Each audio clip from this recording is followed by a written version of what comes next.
Good morning, everyone, and apologies for the slight delay. Welcome to this morning's Zoom webinar presented by the Chamber of Commerce for Greater Moncton. Today, we're very pleased to have with us the Federal Minister of Economic Development and Official Languages, Mélanie Joly. My name is John Wishart, and I'm the CEO of the Chamber. Bonjour à tous, bienvenue au webinaire Zoom de ce matin, présenté par la Chambre de commerce pour le Grand Moncton. Aujourd'hui, il est mon plaisir, bienvenue le ministre fédéral du Développement économique, Mélanie Joly. Je m'appelle John Wishart, je suis le PDG de la Chambre. I want to thank Minister Joly for taking some time from her very busy schedule to spend the next hour with us, relating the federal assistance programs to business announced so far and answering our questions. I would also like to mention we have our very own MP for Moncton Riverview Dieppe also on the call today, Jeanette Petitpas-Taylor. So thank you, Jeanette, for also making the time. La ministre souhaite entendre les propriétaires d'entreprises parler de leurs défis dans le cadre de la pandémie de COVID-19. C'est l'occasion de conseiller la ministre sur l'efficacité des programmes d'aide fédéraux et sur les zones grises qui existe encore de l'aide disponible pour vous et votre entreprise. Before I turn the virtual podium over to the Minister, I wanted to remind everyone that while we asked for your questions in advance, and I have those in front of me, you can also pose questions at any time in either English or en français via the chat button at the bottom of the Zoom screen. Just type your question there and I'll pose as many as possible to the Minister as time allows. And also please note that we have muted everyone's microphone today except for Minister Joly and Jeanette Petitpas-Taylor's. So I just want to confirm that we have the Minister on the call and she can hear us and she can speak. Minister Joly? Yes. Oh, thank you. Thanks. It's John Wishart of the Chamber. Thanks for joining us. Hi, John. Hi. We have close to 100 business people on the call today. Jeanette Petitpas-Taylor, your colleague, is also on the call and she's unmuted. And so apparently she just texted you, so that's good. Yes, she did. Really well, it was at Oh, well, no problem. Appreciate you. We understand how busy you are these days. So I just introduced the session and said basically it's an opportunity for you to bring us some updates as to what's been happening at the federal level. And then there were some questions that were submitted ahead of time that I shared with your staff, which I can ask, and the folks can also pose some new questions via the chat function. So I thought maybe you'd like to start out if you have just some opening words you'd like to bring us. Oui, merci John. Mais écoutez, ça me fait plaisir d'être sur ce Zoom-là avec vous. Jeanette Petitpas-Taylor, que j'aime beaucoup, excellente députée de Moncton. Merci Jeanette de faire partie de ce Zoom-là, de cette conférence-là. Et puis, c'est en tant que ministre du Développement économique en charge de l'APK, mais aussi ministre des Langues officielles, ça me fait toujours plaisir d'avoir l'occasion de pouvoir parler aux Acadiens. It's a pleasure to be also with all of you this morning as the Minister in charge of Economic Development and also Official Languages. And obviously being in charge of APOA, it will be a pleasure to take questions from you. So I wanted to start by saying that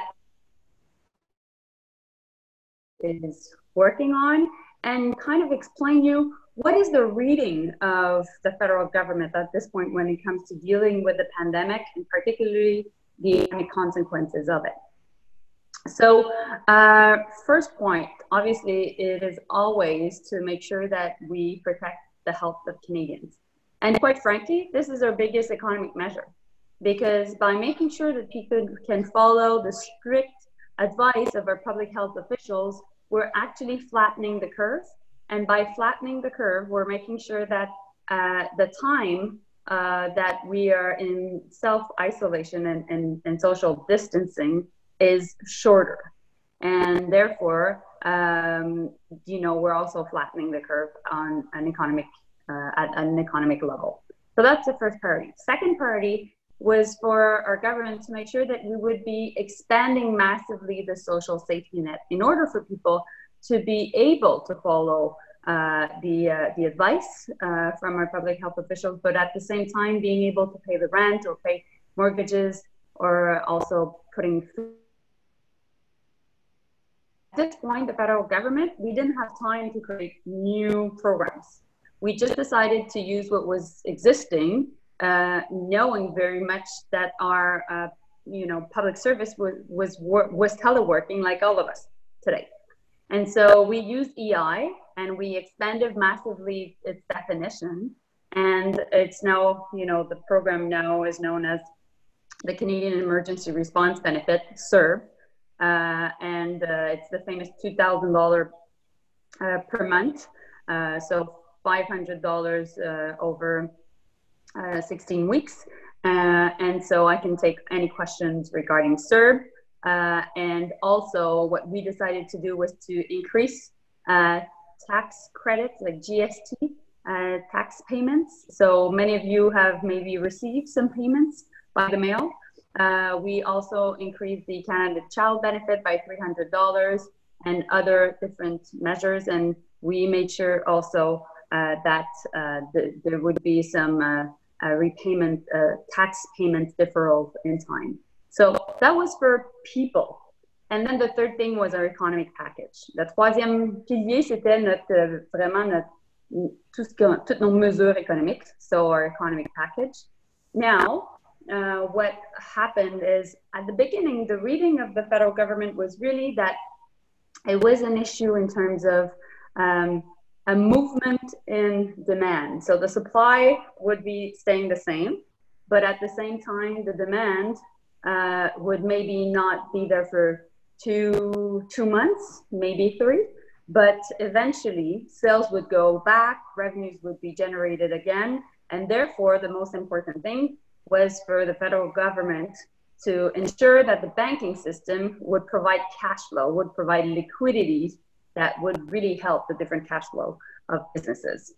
So that's why we decided to work with the Bank of Canada, obviously, but also making sure that we would change some regulations for our banking system to be able to really lend more, be more flexible, reduce interest rates, and do some, payments deferral in time. A question to you, John, and to your members is definitely, is that happening in Moncton? Do you see it across New Brunswick? I would like to know, because this is something that I'm, trying to keep my pulse on, because we're hearing different things. The 6 CEOs of our chartered banks have said, yes, they would be more flexible. At the same time, is that happening? Is the manager of a given bank in Moncton really taking more risks? That's a big question. And I'm hearing some good examples and bad examples across the country. So that would be something I would like to know. So we worked with the banking system. We decided also to invest more in BDC and EDC. And following that, we saw that it was not only a question of liquidity. We had to do more. We didn't want to only punt in time a lot of debt for businesses. So we decided to go ahead with wage subsidies. And that's why that's the biggest economic package of our history. 75% of wages being covered up to $58,700 per salary. If people are able to show 30% of losses, I know there are many questions about that, and there's many specific issues. I can answer that also. And we came up with a $40,000 loan that can, if reimbursed within 2 years, you can keep $10,000 and it becomes a $10,000 subsidy. In order to have access to that, you have to have at least $50,000 in wages, up to $1 million in wages. I can answer questions about that too. And so these are essentially the programs we came up with. And of course, making sure that taxes, GST, HST, custom duties are, not being collected by necessarily the government right now. If you choose not to send these these amounts, because at the end of the day, what we're trying to do is to make sure that we're reducing the burn rate of businesses that basically they have every month. So this is the economic package. Things have been moving very quickly. We decided to use, like I was saying, not only our existing mechanism, but to try to cover, 80% of cases, knowing very much that 20% of cases are not necessarily covered at this point. And we have to fix and make sure that we get to that 20%. I think we've been able to show that in the last weeks, but we're very much aware that there's still some changes to be made, to be done. And so that's exactly why I wanted to have this conversation with all the members, everybody that is watching us, to make sure that we can really improve the programs. Donc, c'est ça l'idée, c'est d'être en mesure d'avoir vos commentaires, entendre votre feedback et par la suite améliorer au fur et à mesure qu'on met en branle nos différents programmes.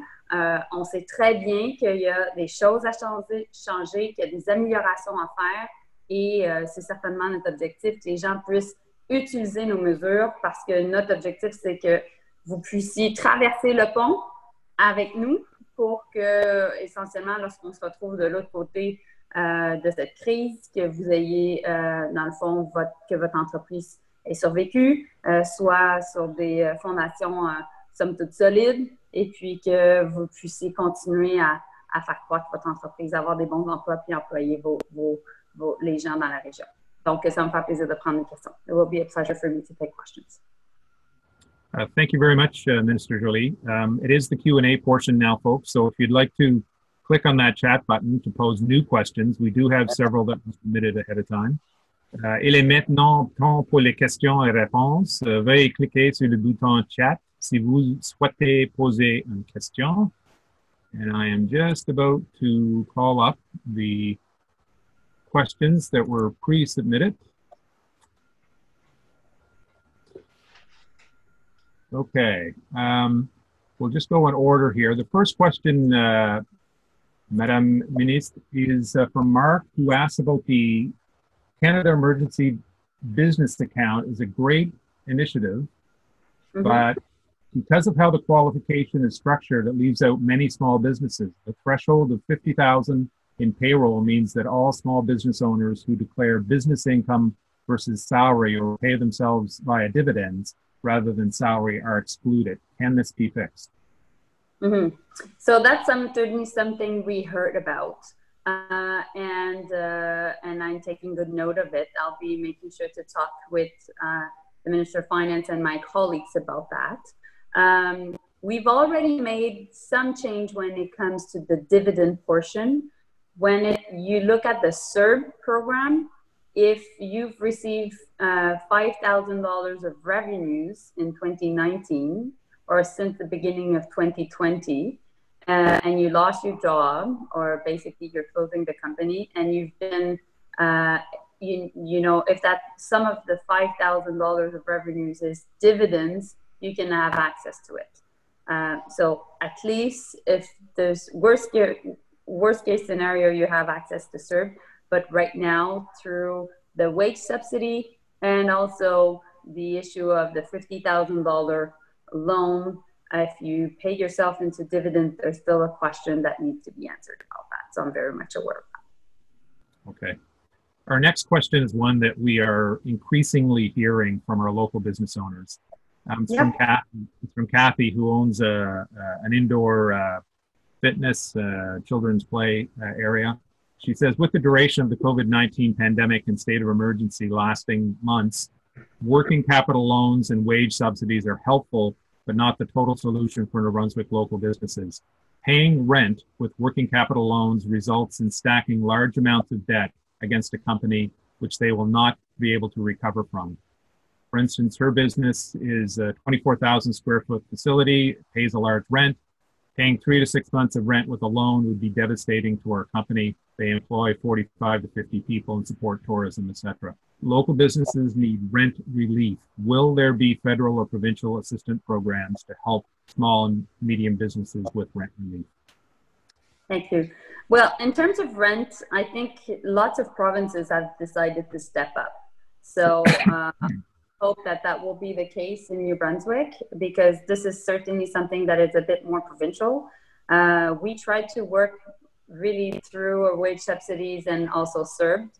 But I think this is a shared responsibility. And I think it would be good news for New Brunswickers if that was the case.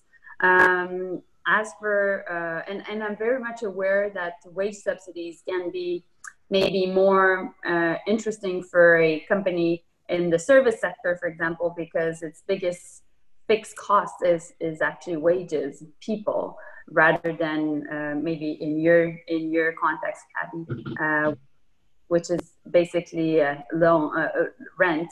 But I really invite the Chamber and also you and members to talk with the provincial government about this.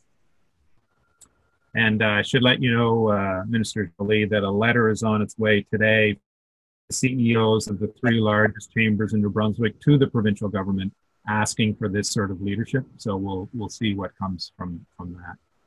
Yeah, other Atlantic provinces have done it already. So New Scotia and PI. Our next question comes from my colleague Anne at the Greater Shediac Chamber. And Xavier, are we able to unmute Anne's mic so she can pose? She's unmuted. Okay, Anne, go ahead. Bonjour, ministre Joly. Allô, Anne. Ça me fait plaisir de vous adresser. Nous, notre secteur économique est beaucoup touristique. Et la période s'étend habituellement du mois de mai au mois d'octobre. Et j'ai beaucoup de questions de mes entreprises qui disent qu'ils doivent embaucher du personnel à partir du début en juillet et août au niveau des revenus. Est-ce qu'il va y avoir des programmes pour aider ces entreprises-là si jamais la saison touristique n'est pas ça qu'elle devrait être pour revenir, pour leur perte de leurs revenus, pour payer les salaires de leurs employés? Oui, merci Anne. Différentes choses. Premièrement, ça me fait plaisir de t'entendre. En tant que ministre en charge du développement économique, mais aussi du tourisme, c'est vraiment quelque chose qui me préoccupe parce qu'on sait que le secteur touristique est vraiment drastiquement impacté par ce qui se passe présentement avec le COVID-19. C'est une des industries les plus impactées au pays. Maintenant, c'est sûr que les entreprises qui sont capables de démontrer 30 % de perte déjà, à partir du mois de mai, vont pouvoir avoir accès à la subvention à la masse salariale. Ça, c'est le premier point. Mais je pense aussi que ça vaut la peine déjà d'avoir des conversations avec l'APK sur ces questions-là, parce que ce que j'avais indiqué à Francis McGuire puis à l'équipe, à l'APK, c'est que le secteur du tourisme devait faire partie des priorités. Maintenant, le budget de l'APK n'a pas été augmenté. On se croise les doigts pour qu'il le soit. Mais il y avait un peu de fonds restants de l'année passée. Donc, il y a à peu près une somme de 15 millions qui a été destinée justement au secteur touristique. Fait que je pense qu'Anne, ça vaut la peine que vous parliez avec la gang de l'APK. Mais il pourrait y avoir des nouvelles au cours des prochains jours sur ces questions-là. Puis je pense que ça vaut la peine à ce moment-là que John et son équipe vous tiennent au courant. Parce que très certainement, notre objectif, c'est de faire en sorte de travailler davantage avec l'APK et les agences de développement économique. Puis aussi, on sait que dans le temps, il va falloir faire quelque chose aussi pour le secteur du tourisme. Donc, je n'ai pas répondu complètement à ta question, mais je suis très sensible et il y a des bonnes discussions présentement au sein du cabinet pour justement aborder la question du tourisme. Merci. Apprécie. Merci, Anne. Je vais sûrement communiquer avec l'APK. C'est bon, merci. Okay, Mr. Joly, there's a very similar question posed en anglais from John, who runs a very successful outdoor water park here in Moncton. He's asking about the seasonal and tourism business sector, which is about to be hit very hard. Can you kind of summarize what you just mentioned? Yes. So I'm yes, the minister in charge of ACOA, but also the minister in charge of the tourism sector. And so I'm very much aware of what's going on in the tourism sector. And it is one of the sectors with the oil and gas sector that is the most impacted across the country. So different things. First, if you're able to show starting in April or May that you've incurred 30% of losses, which normally you would be able to, well, therefore you have access to the wage subsidy. So that's the first thing. Second thing, we haven't increased yet the budget of ACOA. I hope that will be the case. If that's the case, definitely you could have a good conversation with ACOA regarding your business. There were some monies that were left in the previous budget at ACOA that I decided to repurpose to make sure we would support more the tourism sector as it was more impacted and the recovery could be more difficult for the tourism sector. So, there is a bit of money right now, but it's not a lot. So, but we hope that that may change. As for support to the tourism sector itself, so per se, we're having good conversations with my colleagues, and Finance Minister Morneau at the beginning of the crisis had identified two sectors that were mainly impacted by the fact that by COVID-19 it was oil and gas and tourism. So we're very much aware of that. So I know I'm not answering completely to your question, but I think we can be somehow optimistic in the future. Okay, thank you. The next question is fairly technical, so you may want to have your staff research this one. It's from Joanne, who asks about CERB qualifications. When is revenue considered as revenue earned when dealing with commissions? Is it the signing of a contract, the date of closing of a deal, that sort of thing? And her second question is, when for CERB, it mentions 4 periods. Can you basically skip a couple of periods, say apply for March to April, not May, but then again in June? As long as you're able to show that you've lost your job in the last 14 days. So, well, you've been 14 days without a job. So that's the important thing. And therefore you have to register yourself every time, every period. The next one starting April 12th. So that's how it works. As for the first question, Joanne, we can make sure my team and I to follow up with John, and we can provide you with the answer offline. And he can, of course, transfer the information. Thank you. Next question is from Chris, who runs an auto repair transmission business. His question relates to the Canada Emergency Business Account. So he does his banking with a local credit union, and he doesn't see his credit union on the approved list of banks. Why? Will they be added? And if so, when? And second question is, if this lockdown continues beyond the 3 months of wage subsidy, is there a plan to increase the time frame of the wage subsidy? Well, yes. The idea is to make sure we can help businesses to go through this pandemic. So we've been very, very nimble, making sure we're flexible, not perfect, because this is an imperfect situation to deal with, but really making sure that we can adapt to circumstances. So that's the idea. If the social distancing measures are lasting longer and we need to flatten that curve for a longer period, yes, we'll be open to make sure that we adapt. As for your credit union, John, it would be great to know which credit union, and you can definitely follow up, because some credit unions and banks have been already providing the $40,000 loan, and that was starting last Thursday. And we've already, I have the latest numbers I have was for Friday, because it was a long weekend, and we had already released $58 million in loans for that emergency loan account. Okay, so some new questions are starting to pop up, Minister Joly. One from Brianne: will there be any other kinds of programs geared towards manufacturing and construction businesses who have more than $1 million in payroll? So, different things. I think, what I would like is if you had the conversation with BDC and also your bank, whether they've shown more flexibility, because why we decided to come up with these $40,000 loans is that there was a specific issue with banks not always being as flexible for smaller businesses. And that was not necessarily the case with businesses that had, you know, bigger revenues. And so I would like to know whether there's more openness on the part of BDC and your bank. Definitely BDC should be the case. That's the first thing.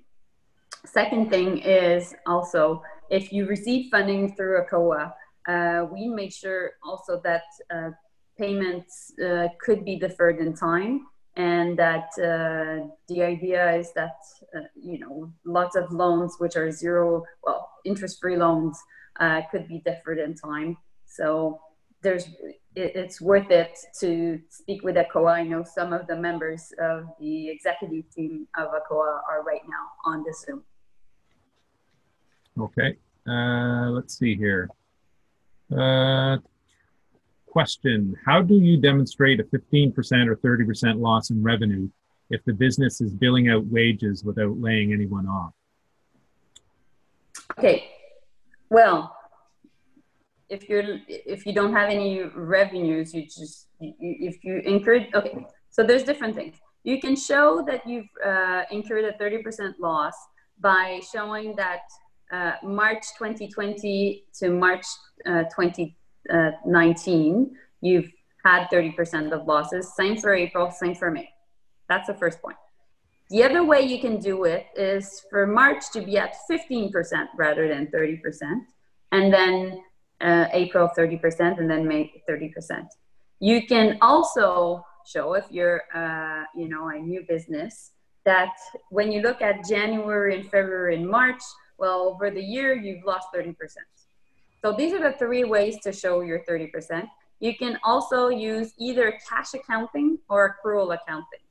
And so that may provide you much more flexibility. It's worth it that you talk to your accountant about that.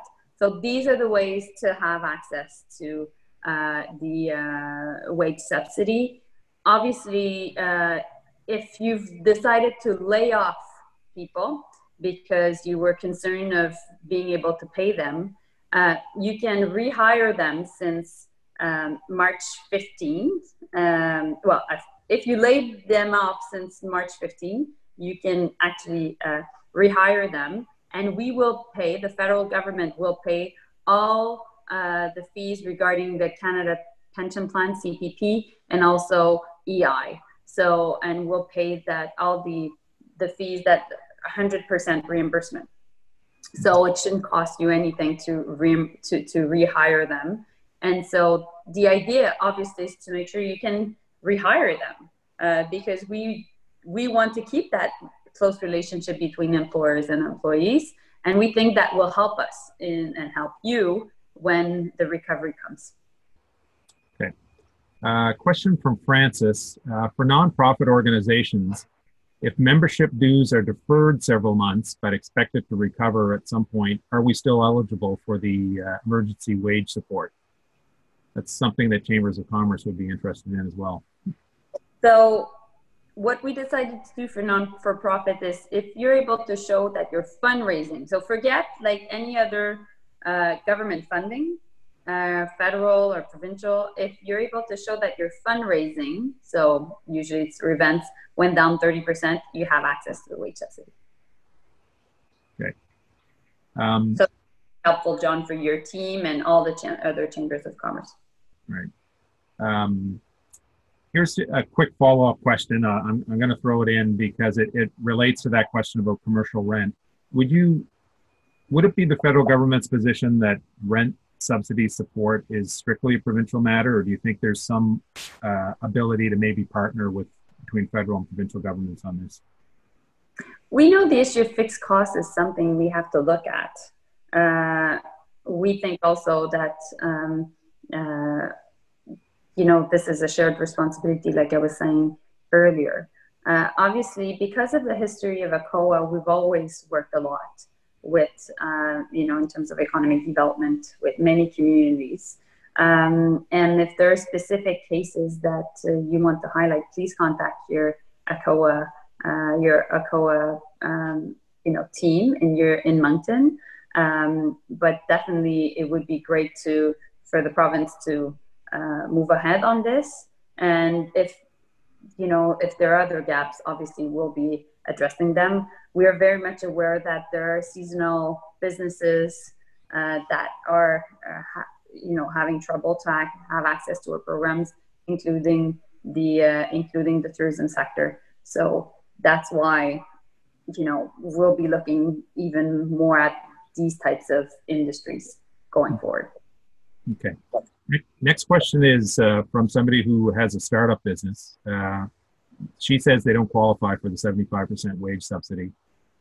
She and her husband have halted our salaries. I qualify for the CERB because I'm now at home caring for their children, but my husband is still going to work and maintaining a limited manufacturing capacity, but our opportunities for bringing in revenue are very limited. We have a couple of contracts underway, but not enough to cover operational costs. As he is not receiving a salary, does he qualify for the CERB? I understand, because my spouse has a small business and is pretty much in the same situation. So I've been seeing how he's been trying to get some information, and it's a difficult period right now. So I hear you. He does not qualify for the CERB if he has not lost his job in the last 14 days. And so therefore, he would have access to the wage subsidy if you're able to show that there's 30% of losses. And I think that if revenues are not coming in, well, you should be able to show that 30% of losses. Maybe because you're a seasonal business and you're not able to show it yet. That's something we definitely have in mind. That is something we have to work on. But usually, if you're not a seasonal business and this is a year-by-year approach or beginning of the year approach that you take, well, you should be able to show that 30%, and therefore he would have access to pay himself through the wage subsidy program. The maximum he can pay himself is based on the salary of $58,700, and that's 75% of that we would be covering. Okay. Next question is from Michelle. She says, our new corporation paid well over $150,000 in consulting fees to local sole proprietors in 2019, exceeding the $50,000 minimum payroll. We do not have a T4 summary, which is required to obtain the $40,000 in emergency loan funding. When can this be addressed, as it's a huge issue for many small-sized companies? Okay, sorry, can you repeat that at the beginning? I didn't. There's a new corporation who paid well over $150,000 in consulting fees to local sole proprietors. So exceeding that $50,000 minimum threshold. We do not have a T4 summary, which is required to obtain the $40,000 in loan funding. Okay, so for startups, because it's a new business, yeah. So we know that there's an issue we have to work on. Obviously, the idea was for them to have access to the wage subsidy. So that's why at the beginning we decided to, recently we decided to change the way you could calculate the 30% of losses, and that's why you can do it since the beginning of the year. So that should be helpful. Also, if for certain startups, the CRA, the Canada Revenue Agency, will be taking a case-by-case approach. So it's worth it to talk with somebody at the CRA. I understand the question is regarding the $40,000 loan, but at this point, if you don't have $50,000 in revenues, you don't have access to it, but you would have access to the wage subsidy. Okay. Next question from Shelley. She represents the manufactured housing industry, and most of the retailers are not able to qualify for the 75% wage subsidy because they're on a billing cycle of 6 months. For example, their March billing is completed in October 2019. If they were to do a comparable March for March, they don't show any difference. because of their 6-month billing cycle? How can they qualify for the program? Well, I think it's worth to have a conversation with your accountant. Maybe through accrual accounting, you can have access to it rather than through a cash method. So I think that's a conversation you should definitely have with your accountant. If notwithstanding that it's not working, well, John, I would like to have more information from that case. That way I can follow up on it. Okay. We're getting to near the bottom here, and I think we have 10 or 15 minutes left. Next question from Francis. For regulated healthcare professionals providing urgent care in accordance with provincial directives or virtual care would disqualify them from eligibility to the CERB. The Prime Minister suggested allowing for some hours. Do you have a sense of when change could happen for that? Yes, the Prime Minister alluded to the fact of being able to work up to 10 hours per week to have access to the CRB. So that was in one of his speeches 6 days ago. So that should be allowed. We will send you the information as soon as it's the regulatory changes are made, because the Minister of Employment, Carla Qualtrough, needs to do these changes.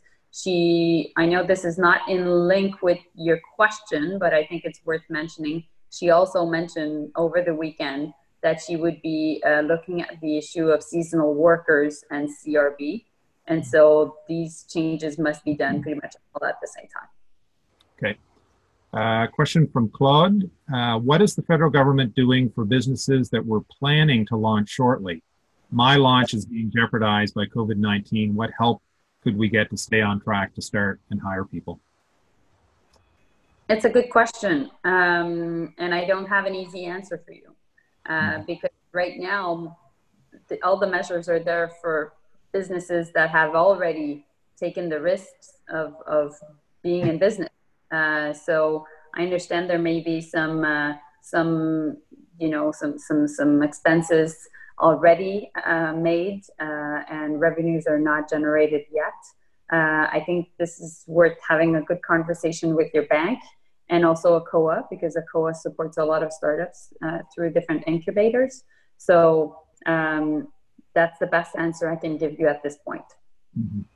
I think we're hearing more and more from companies who appreciate deferral of payments and loans, but they're saying, there is a difference between paying eventually and getting some outright relief that will help them through this. So, and the longer it goes. I know, John, and we're aware of that. We know that that's why we moved on wage subsidies, like I said, because this is direct support from the states to your business. That never happens, usually. Sometimes you have, for COA, you can have access to some subsidies, but it's on a project base.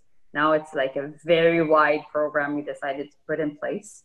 But we know also that the issue of liquidity is basically pushing entrepreneurs to increase their debt, and there will be more, issues of indebtedness afterwards. We're aware of that, and we're looking at many scenarios right now. But the idea, short term, quite frankly, guys, was to make sure that we would be stabilizing things and that you can have access to all the measures we're announcing. So that's why I'm doing all these Q&As and taking, notes. My team is also on this Zoom taking notes. That way we can follow up with John and your team. Okay.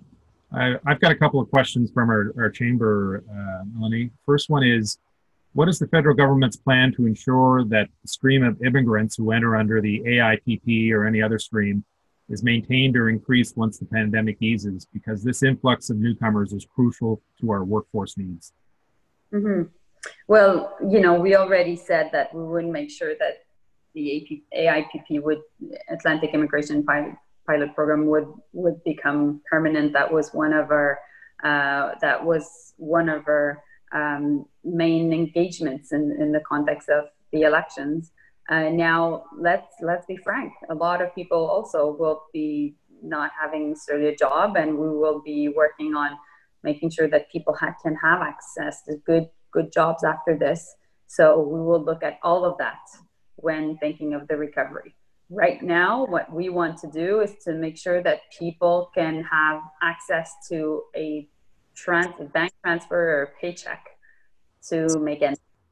That's the most important thing. And also that our businesses are able to survive this very, very dire period, which is creating a lot of anxiety. Mm-hmm. Next question is just about the plight of charities and nonprofits. All of them have basically lost their ability to fundraise right now, which is, of course, crucial to their existence. Any particular specific assistance that could be offered to them?